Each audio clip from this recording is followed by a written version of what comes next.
کراچی کے اندر احتیاطاً انہوں نے کہا ماسک چڑھاؤ، تو جو 180 کا تھیلا تھا وہ ان مسلمانوں نے، ان حاجیوں، نمازیوں، غازیوں نے، انہوں نے اٹھا کے 1700 کا کر دیا۔ لاکھ لعنت تواڈی اس روزی دے۔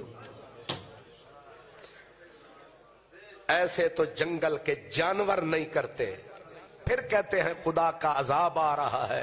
تو ایسی قوم پہ رحمتیں آتی ہیں، قوموں پہ مصیبت آتی ہے، قومیں مل کے سینہ تان کے کھڑی ہوتی ہیں۔ ایک ہم ہیں کہ 4 روپے کی چیز کو بیچ رہے ہیں 200 روپے کا، کیونکہ مصیبت اسی قوم پہ آئی ہوئی ہے۔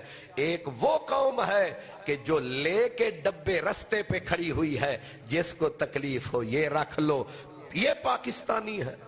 میں کہتا ہوں کہ اگر اللہ اس حکومت کو طاقت دے، جتنے ذخیرہ اندوز، چینی ذخیرہ، اپنا گندم ذخیرہ، کھانے پینے اور دوائیوں کو ذخیرہ کرنے والوں کو چوک پہ گولی مار دینی چاہیے۔ یہ جانور زندہ رہنے کے قابل ہی نہیں ہے۔ لمبی لمبی داڑیاں، اوپر حاجی، اور کردار ان کمینوں کا کیا ہے؟